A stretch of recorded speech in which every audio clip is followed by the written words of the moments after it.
What's poppin', players? Welcome back to a Two-Penny Games review, this time for Alan Wake 2. I am your host, Tavin Bothel, here with my good friend and co-host, say hello to the people, Connor Elliott.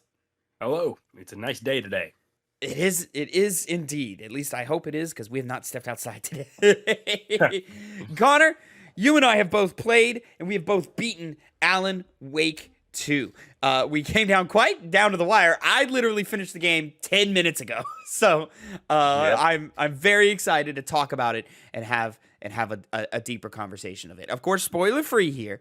And if you have any interest in this game at all, I do recommend playing this one. But to start it out, I think Alan Wake 2 is a good game.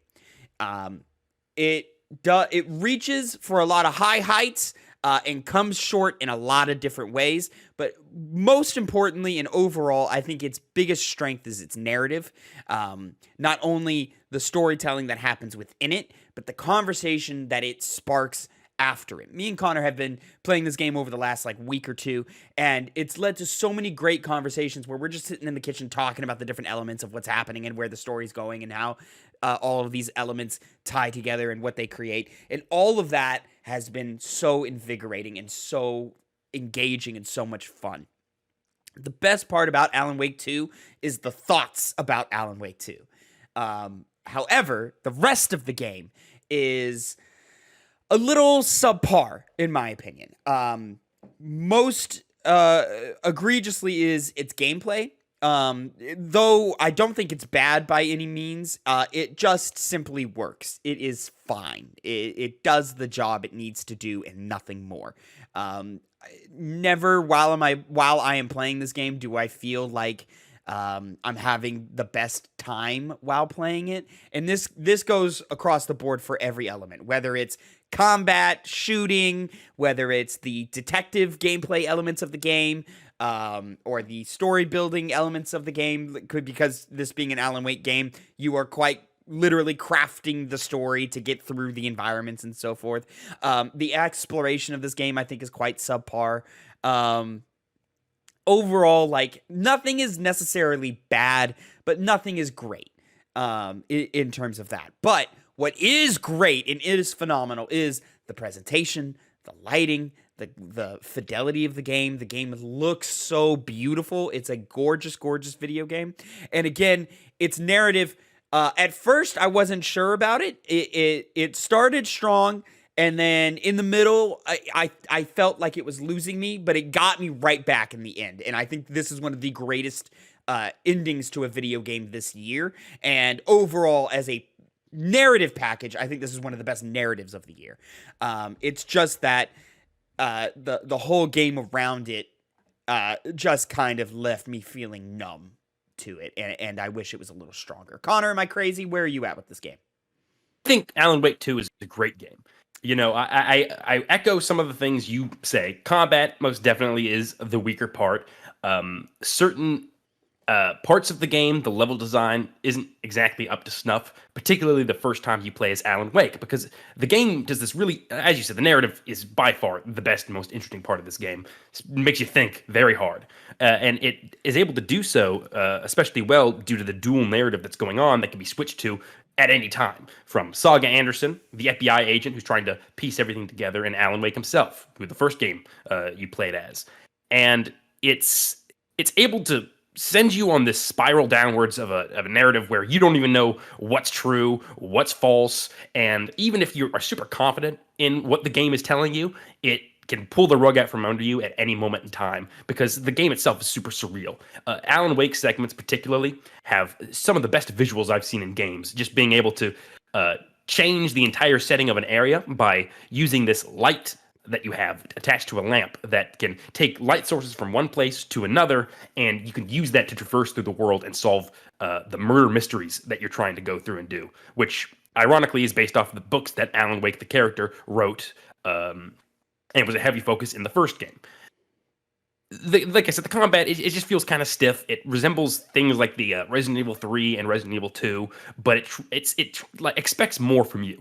Like a lot more faster paced than I would say either of those games, particularly in one segment near the end of the game, which visually, it was very, very cool. awesome, resembling a part that happened in the first game. But the combat just really brought that segment down because it clearly just wasn't made for that kind of setting. So it's very limited. And I hope if they make subsequent Alan Wake games, that's going to be their main area to focus on. Like I said, level design I thoroughly enjoyed. I know, Tavin, you didn't really have the most fun with it. It's pretty plain. I think it's very linear and confusing. Like it's really hard to get around and get a sense of where my environments are. And I'm constantly pulling up my map and going, okay, where the fuck am I now? Okay, great. And then I take one turn and I go, all right, where am I now? And I pull it right back up again. I really could have used a mini map or something. And I think that's to its strengths, though. It's like that's what they're trying to do, particularly during Alan Wake segments. With sagas, I can understand that being a heavier criticism, though I had an easier time traversing her levels. So I think that kind of equals it out to where I would say that it has a very nice level design. I do like the exploration. The things that you can find nursery rhymes, caches, manuscript pages, all those kinds of things that really just develop the story further. My main issue with it is that after finishing the game, where I was thinking that these things would lead to interesting little bits of information that the main story doesn't tell you, they pretty much wrap everything up in that by the end of the story. So I have very little incentive to go and do that kind of stuff, which while I was playing it, I was looking forward to actually possibly doing that. But it really just yields no results or little to no results. The acting in this game is great because it transitions to live action, and they do a very good job of it. You know, it doesn't really feel awkward. Obviously, I think the live action come across as a little bit stiffer compared to the video games because these people make video games. They don't make movies. And so that kind of, like I said, comes off stiff in certain segments, but for the most part, it does a very good job of that. Especially, there's so many sections in this game that really stand out in my mind. I was mentioning one near the end of the game. There's another one that Tavin probably knows what I'm referring to when you're playing as Alan Wake, and it just, those kinds of scenes make this game stick in my mind more than most other narrative-focused games that are out there. Also, I didn't know if you found this out, Tavin. There's basically just a short film that you can watch in the game itself, and you can watch it whenever you want. And it's a pretty well-made one. It's surreal, like the game itself, and it's able to just really include all of these unique game design choices to make this stand out in my mind as a great game. That's why I call it as such.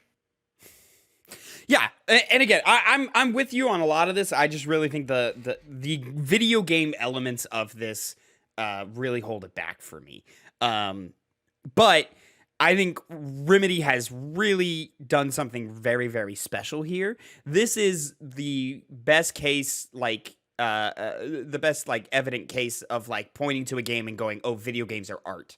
Like, go look at Alan Wake 2 and look at what that game's doing and how trippy and metaphorical and meta and abstract we're getting in this space on this level. You know, Remedy's a AA studio at best, and their last two entries have been fucking phenomenal games. Being Control. I like Control way more than this game. Control, I don't understand how gameplay-wise we go from something so awesome like Control, and then we cut to Alan Wake 2 and it's so bland. And you bring up Resident Evil 3 and even 2 and all that. And if you just look at other survival horror games in the genre, stiff controls are an element of survival horror. Like, usually your character cannot move super free flowing or whatever, and they may give you things to counteract that. But this game so desperately wants to be an action game, and it's just not. And it's not a very good survival horror game. So we kind of get this weird, middle child of it. That it's just oh, these elements just did not come across or did not, develop in the ways that I think we should. It's all stitched together in my head of okay, well, the level design is a lot of winding paths and very confusing, and I find myself lost a lot, which makes exploration frustrating at times. Met with action gameplay that is very stiff, but then they throw enemy combatants at you that are not stiff, and They throw a lot of them at you sometimes, which does lead to some frustrations. Connor, you mentioned a point at the end of the game that like looked awesome, but like gameplay wise kind of fell apart. It's because they throw 20 enemies at you like it's a game from 2011 or something. Where they just like throw waves and waves of guys at you, and it just doesn't like the gameplay.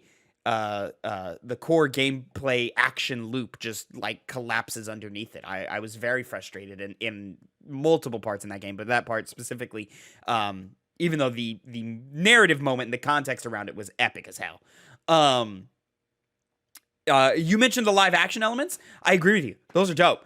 Remedy is really, really good at combining video game and live action elements together. Like it feels, as seamless as ever before. Like I don't want to say as seamless as possible, but like, like you do a hard cut from video game to real life and you don't blink. Like you're like, nah, makes sense. I'm with you 100%. And all of that's really cool. I think it's a lot of the, they do a lot of crossfading and stuff in the, have we talked about the mind place element stuff in this game? No, we have not. Yeah. So basically like this game pretends to be a detective game where you play as Saga Anderson and Alan Wake. Alan Wake is like piecing together a narrative because he's a writer. Saga Anderson is a detective for the FBI. And so she's got, her like, pictures and writings, and then the red string, like tying all of these things together. She's like putting clues together. All of these elements are pretty superficial in my mind because it's like you don't even outside of when the narrative forces you to engage with it, you don't really need to engage with it at all. It doesn't lead anywhere, which is really disappointing, especially after playing Spider-Man 2, where all of their side quests lead to something and give you a really great narrative beat. This, it's just like, all right, I pinned up all these things, and I'm like, all right, cool, I pinned them up. Like, go to the next point. Yeah, 100%. Like like you don't feel like you did anything. You just feel like it feels like checking off or ticking off a checklist like type thing, which is kind of annoying. But in the mind place, which is a place inside each character's mind where they can piece things together and so forth, there are elements where Saga does profiling. Which is one of the bigger offenders early on. It gets explained narratively later, but like she just like profiles whoever she's thinking about, and then like comes across narrative beats that like come from fucking nowhere, and you're like, how did you decipher that information at all? There's a narrative reason for it. It's pretty weak. But it is just to keep the story going and keep the gameplay elements going. And they have really cool like segments where like the person she's profiling will have live action footage superimposed on top of her video game model. And I think this helps kind of marry the two. And whenever this happens, whenever the live action kind of gets sort of an opaque version of it gets kind of placed on top of the video game footage, it helps marry those two so that when we do cut to hard live action footage, it doesn't feel otherworldly. You're not getting that uncanny valley between the two things, which is really, really cool. Yeah, and it wouldn't be so annoying sometimes if it didn't really just force you to do it, where it would kind of break up the pacing of the game to where you're having to take apart from these really interesting story beats to map out basic stuff or things that could have been done in a more interactive way, because it really does just hold your hand through the entirety of it, and it feels less like a game mechanic and more like a plot device, which that's kind of the only time where the focus on narrative really kind of cuts in to the gameplay itself, to the game itself. But thankfully, it's, you can get through it pretty quickly because it's so handholdy to you, and so once you just get past that, you can get back into the meat of the game. But it's also just so tedious. Because, like, it doesn't control very well. Because, like, it's, like, just this big board, and you're using, playing on PlayStation, you're, like, using the thumbstick to, like, move a cursor around and slowly move a picture up to a note card that we've written up and placing it there. All right, then we're going back to our hand, and we're bringing another clue up to the note card up at the top. And it's very slow and sometimes you're like, okay, does it go in this line of thinking? No, it doesn't. Okay, so now I have to drag it to this other line of thinking. Oh, it doesn't fit there either. Oh, okay, now I got it in this. Okay, now we've got it. All right, now we can move on. And I have the same problem with the map. Controlling the map is frustrating and annoying. Connor, did you ever do the thing where like you meant to zoom in and you just wanted like just a general zoom in, but then your cursor's in the wrong place and it zooms in on your cursor. Yes, all So the then you're like, time. fuck, this isn't where I want to be. And you have to zoom back out, move the cursor, zoom back in. Like this type of stuff is just like the stuff that kind of like grinds my gears and makes me and halts me from going, oh, this game is great, and pulls me back to be like, it's just good. It's just good. It's really good, Yeah. but it's just good. I think ultimately things like that just kind of fall by the wayside when I look at the whole picture. It's those little moments like with the storyboarding, the case building, and the map issues when you bring up the full one. But overall, I think that's pretty negligible in light of the story, and I think the level design and the visuals you're seeing. Really, combat's the big thing that holds the game down from rising above its station. I've definitely become super interested in what Remedy itself is doing with their Alan Wake / Control universe, because it does occupy the same space and there's references to the two. Heavy references in some cases. And they're obviously doing you get characters from both games in this one. Like you do, it's yes. really cool. And it's, correct me if I'm wrong, because I get these things wrong pretty easily, but there's a Control multiplayer game coming out from Remedy, and I'm just really, hooked on what they're going to do, because Tavin, you've said to play Control. A friend of mine, Jordan, said to play Control. They've pushed it relentlessly. I mean, they gave a free update back when the PS5 came out. I think they did a PS5 version of the game. Yep. They've pushed it heavily, and I see, I always respected them for that, but now at this point, I'm like, man, you had something going. You were doing something with your plans being laid out. So now I'm dying to play Control, to see what that game is going to do, because the surreal supernatural elements of Alan Wake are just so interesting from a storytelling perspective, gameplay perspective. Anything can be improved upon, because there's going to be another game. I'm saying it right now, no spoilers. There's going to be another one. It'd be weird if there wasn't. And I don't know if it'll be like an Alan Wake 3 or anything, but there's another game in this universe. Like there's more game. Like the story will continue from this universe. And there's DLC confirmed too, I think, so far. Probably, yeah. So we'll see what they did for Control too. Yeah. They did one for Control that is an Alan Wake DLC. So who knows what they'll do with their new DLCs. I don't really understand why it's gotten as much praise as it has. I mean, I could see it. I just don't agree with it. But that aside, it's a great game. It's one of these. It's one of the ones that stuck out this year the most. For sure. There's a lot of things that like I want to commend and I want to praise and I want to be like, oh yeah, this, that, and the third. But like in such a heavy competitive year, like all of the game of the year talk around this game is bewildering to me. Like this game is not in that conversation to me at all. But it's still quite good, and I do recommend playing it. But like, it's not I don't even think it's a must-play game. Like, I don't think you need to rush out and play this game. I described it to Phil this morning as like if you have an interest in it and you've got some free time, if you got a couple of weeks like where you're not playing anything else or anything else important, yeah, absolutely play this game. But like there are so many elements about this game that like started an itch in me that the game never scratched. Like it started a survival horror itch. Well, it's not much of a survival horror game. It's not very scary. You're not really worrying about your resources too much. Like for the most part, the game provides you with plentiful resources to, at the bare minimum, get the job done. I think there was one time where like I ran out of battery in the flashlight, and then I was like, all right, well, I'll just run past this encounter, and then you can just run past the encounter and you're fine. Which gameplay is the one thing that was not improved from Alan Wake 1 to 2. Different, but not improved. I think Alan Wake... What are the differences here? So this game feels like 2012 and 2011, whenever Alan Wake 1 came out. Definitely not the same. So, I mean, like, it's the same era. I agree. But it's not the same style of game. It's, first of all, it's third person, but it's way farther back. Your character moves a lot faster, can turn a lot faster. It doesn't have the traditional survival horror gameplay elements like those Resident Evils. This one or the first one? We've come to know. The first one. Okay. It's not like that. It's, very fast moving. You can turn around really quickly, which there's, like I said, there's an action scene in that game. The gameplay lends itself to those moments way better.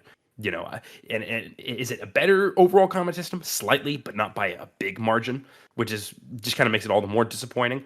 The first game or the second game is better? The first game, I think, is kind of better, honestly. Wow. The moments that come across just kind of play better. it also doesn't feel like I'm getting, screwed over by the controls, which unfortunately with Alan Wake 2, one of the things that you'll do sometimes, and Tavin, you've echoed this as well, when you're changing to a weapon, Oh you my get god. hit and it cancels out you changing to that weapon. There's other ones where I select a healing item and there's these pills and they only heal a little bit of health and I want to keep popping them, but it changes off it each time. So I'm constantly having to go back and it becomes very annoying. Also, as well as the quick slot system, which is good, but it could have used more spaces with the amount of items that the game has to offer you. It kind of seems like it limits you for no particular reason to what items you can specifically carry, because once again, going back to that last action part where it was the most important, and I think that moment really needed to nail it. It just unfortunately didn't, because I was, like, oh, I don't have any more health kits because I had to forego some of them because I needed to, no, that wasn't the criticism. I wanted to have fire canisters. I wanted to have flares. I wanted to have possibly another you using another one of the weapons that you get during the game. I won't spoil it, even though it's not really a big spoiler.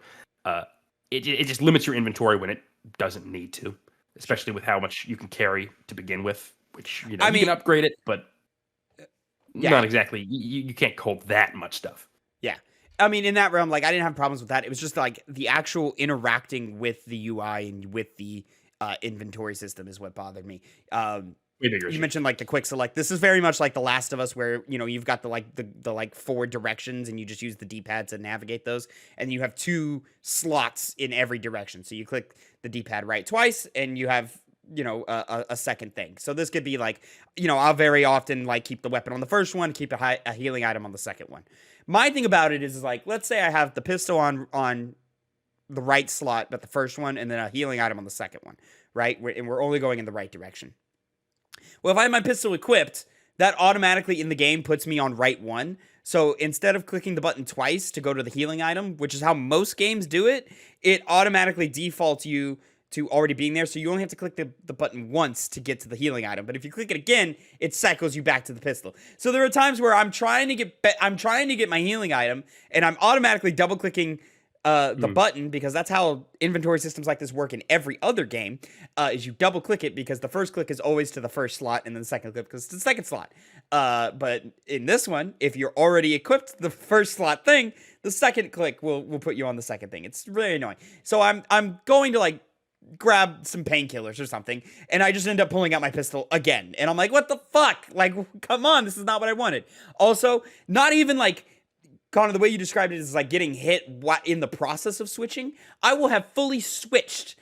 Like, I have a flare in my hand. I can press the button to use it. Get hit, switches me back to my gun. And I'm like, Damn. Why did we choose to do this? This was a choice we made. And this is getting in the way. And it's making these combat segments that never feel great, often kind of get a little annoying. And it makes them so much worse, because now you are preventing me from just doing the simple things that I want to do. You see, the saving grace of the combat is, and you had mentioned this before during one of our talks, it never gets bad. It never gets that one segment. It's aggravating, but at least it's not so much of an issue that you're constantly just like, okay, I want to be done with this combat encounter. Kill me now. Which unfortunately, some games do, and Alan Wake did as well, the first one. But that was more attributed to level design, I think, than the combat system itself and enemy varieties. Which in this game, also going to enemy varieties, the ones when they go past, it really is not good. When they go past the normal enemies, they just get really stupid. Ones that teleport everywhere, which once again the combat system doesn't really allow you to factor that in, especially when they teleport like behind you and you have to use the not that great dodge to get away from their attacks, but sometimes you can't even see coming based off how the game is building and how the enemy is moving. And there's another enemy that takes a bunch of bullets and it sends out a large projectile that you have to be in certain locations to not get hit. If you're in too tight of quarters, you just can't really avoid it all that well. And they also disappear, and you have to shine. Like, you can shine your light, I guess, to make them pop up. But I don't even know if you're supposed to do that. It was very confusing because the light would act as if though it's kind of making them be revealed to be attacked, which is how the classic Alan Wake game used to work. But it would, what's happening. It would go into the puddles and then it would jump out at you when it came closer to you. It was kind of like two shadowy figures conjoined to one another. They were kind of floating. I don't know what you're talking about. You don't remember that guy? They would come up every now and then. You would fight them. You fought one during that cool segment near the Oh, end. you're talking You fought one. it's got a bottom. It's like a floating like Yes. witch character, and it's got like a top half and a bottom half, and it's the same half. Yes. But okay, yeah. Yeah, that when they go into that kind of enemy design, enemy variety, it just doesn't work. They It's didn't just a bullet really. sponge. Like it just. It is just a bullet sponge, and its teleportation just doesn't make any sense when I was playing the game. It's disappearing act. Well, that's when one Like, I didn't half know if I was- dies. Yeah, but I didn't know. It didn't seem like I could. Like, it seemed like I could shine the light on it to make it appear out of its like little ripple that No, is You just going wait for along. it to. But You just wait for it to show itself again. then don't put the effect that it's doing something when you shine your light on it. Well, this because- is also another critique of mine, and now we're getting into art, where like, I think the art of the game kind of fails. This is a dark game, lots of shadows, lots of darkness. You can barely see the B-roll footage on the YouTube video right now. And you know the only source of really good light is your one flashlight. But then the game will get distorted, and it'll start putting shadows on top of light.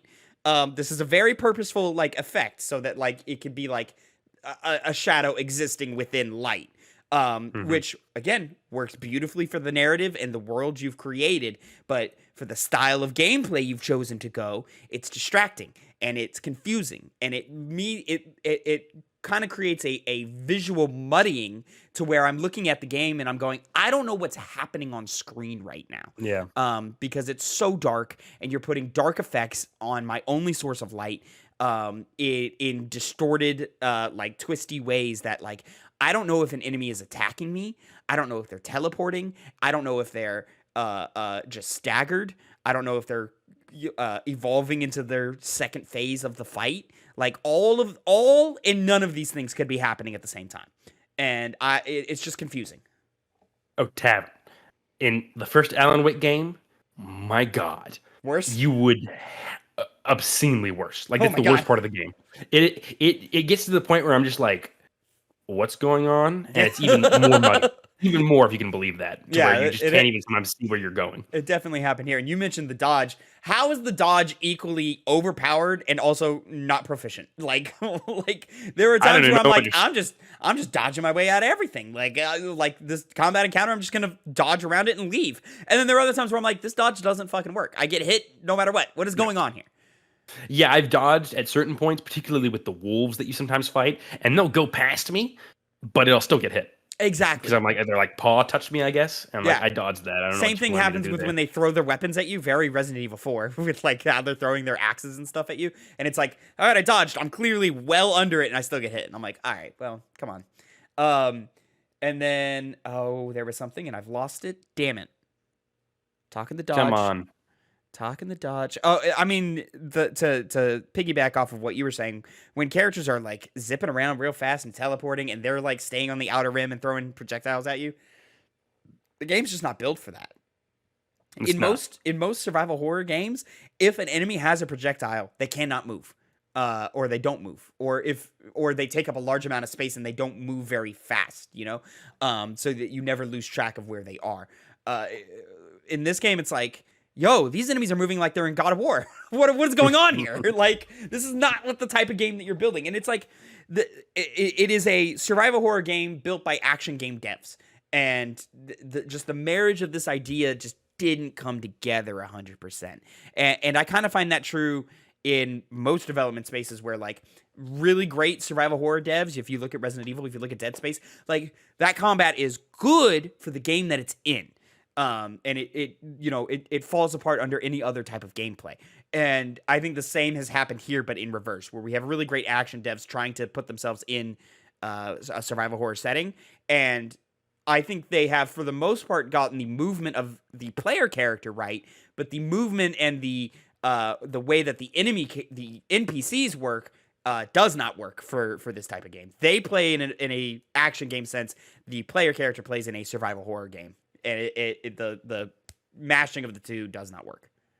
It's very true. And we're kind of criticizing this game heavily at this point, but it really just the combat is the one that could be super criticized to any major degree, which, list that as a positive or a negative as you please. In the whole package, it at least it has so many great story elements and I think level design elements that carries that combat through the rest of it. Doesn't make it ridiculously annoying to play or angering to play. It's just one that doesn't really stick in your mind as something that plays particularly well. You know, it's not like when you're thinking of some of the nicer combat systems in gaming, nowhere near Alan Wake 2 is going to be there, which, as you said before, is very strange with how much people praise Control, and they just weren't able to translate that into this next game. Control plays like fucking butter next to this thing, man. It's golden next to this thing. It's very confusing how we went from that to this. And action is something that Remedy gets praised in a lot. Like Quantum Break, people liked that gameplay. Like to my knowledge, it was just like sort of the merging of TV and video games that didn't work for them and so forth. So, you know, it's just it's an interesting thing for this studio to get stuck on for me. I do want to say we keep praising the narrative. I'll say this is not a traditional story. This is not a Last of Us. This is not even like a Resident Evil type story. None of that. Like, this is a very metaphorical, artsy ass story. It is so much about your interpretation of things. It is very pretentious.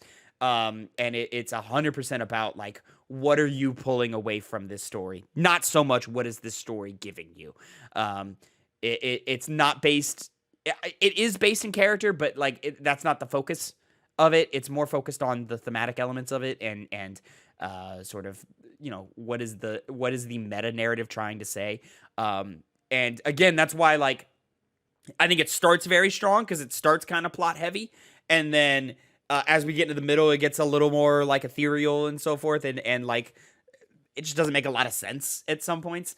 But I think it just ties in very well at the end. The last 2 hours of this game are awesome. Narratively, one of the most like creative, bold, brave, and interesting endings to a video game I've seen in years. And so like my thing is like you don't need to play this game, but if you play this game, get to the end. Don't pick it up for 5 hours and put it down and be like, okay, I get it. No, you really don't get it. Go to the end. It's one of those where you do have to play the whole thing. Go play the whole thing. There's a heavy inspiration from the first Alan Wake game and this one as well to a TV series that came out in the 90s called Twin Peaks, written by David Lynch, which has those kinds of storytelling beats where it's very, you take away from it what you will. It gets very surreal, very abstract. And for people that like that television show and like David Lynch's films, that's where I say this is a must-play game for those people. But for the average gamer, for most people that play video games, that's what I just said. It's really just, you know, if you have interest in it, whether it's from the gameplay or the level design, it's a one I would recommend picking up. Yeah, but like, I mean, Resident Evil fans, this isn't gonna do it for you. Like, this is not that. It kind of wants to be, but it just doesn't. It doesn't do it, and that is disappointing to me because the preview footage led me to believe that we were going very hard in that route, and it's not that. Which it has ups and downs for that. Like it's not really trying to be that, but it's trying to sort of what's the word? Not imitate, but it's trying to like sort of like effecate. Is that the word? It's just kind of like trying to be like an echo of that to do something else. And what I think it does with the narrative, I think, is really bold and great. Music's great. Music's dope. We haven't even gotten there. God, the music plays such a, in which is weird because the music plays such a pivotal role in the game. It's awesome. It's so epic. It's so fun. It's so miserable at points, and it just like, again, the emotional state of this game is just so effective. I'm saying it right now. I think it's the best music this year as far as what everything else has provided us. It just the gameplay segments where music is involved are sick as hell. Like some of the best segments in gaming this year. Yeah. And then you also have some songs that play at the end of each chapter, particularly Alan Wake segments, which I'm just waiting for that song to come out on Spotify so I can add it onto my music. Like I'm chomping at the bit to. And as good as some other songs have been this year, I don't think anyone has come to that level. Especially with its inclusion with gameplay. It's a video. Yeah. We're talking about video games here, and no other game out there this year has included their gameplay segment and music segment so flawlessly as this game has. Hi-Fi Rush. Shit. Damn it. No, Okay. I mean, this has been a competitive year in all aspects. Damn, I think narrative, man. actually, I don't think there's been a lot of great narratives this year. But, you know, so I think, to me, it's like this, Spider-Man, and probably Final Fantasy 16 are in the running for best narrative of the year. Baldur's Gate 3. Oh, really? Baldur's Gate? Yeah, it is so many cool things with its characters. It's some of the best RPG casts in recent years with how much it does with each of them. Okay. Because the way Like, you all of them talked have about their it own to journey. me, the way you talked about it to me in the review, it made it seem like the story wasn't cool, but just how you can interact with the story is cool. Mm-hmm. Yeah, I mean, like, it kind of gets better with the characters themselves the deeper you dive into them, and the interactivity of it just kind of elevates it even more, especially if, once again, we're talking about video games. You know, the more you make it feel like a video game, I think that's when narratives deserve the most praise, when it's able to balance those two things. Yeah. But, you know, Baldur's Gate 3 aside, I really do like this game a lot. Yeah. And it'll be placing on my top 10 list, I swear. It will be. I gotta sit with it. I gotta get off the high of the ending, because I'm on the high of the ending right now. I gotta get off of that. And once I get off of that, then I'll be able to determine how much I really, really like this game. But overall, it's a 1 thumbs up. Not a 2 thumbs up, it's a 1 thumbs up. It's a very heavy 1 thumbs up, though. So, play it if you want. Ladies and gentlemen, that is going to be your review for Alan Wake 2. Thank you so much for watching and listening along with us. Let us know what you thought about Alan Wake 2, or if you'll be picking it up at all. I will say, because we didn't talk about it, you don't need to play the first one. Connor did, I did not. We both got along fine. You get great value either way, honestly. Yeah, like, but I think both perspectives give you great value out of it, and lead you down different ways. I'll just say it right now.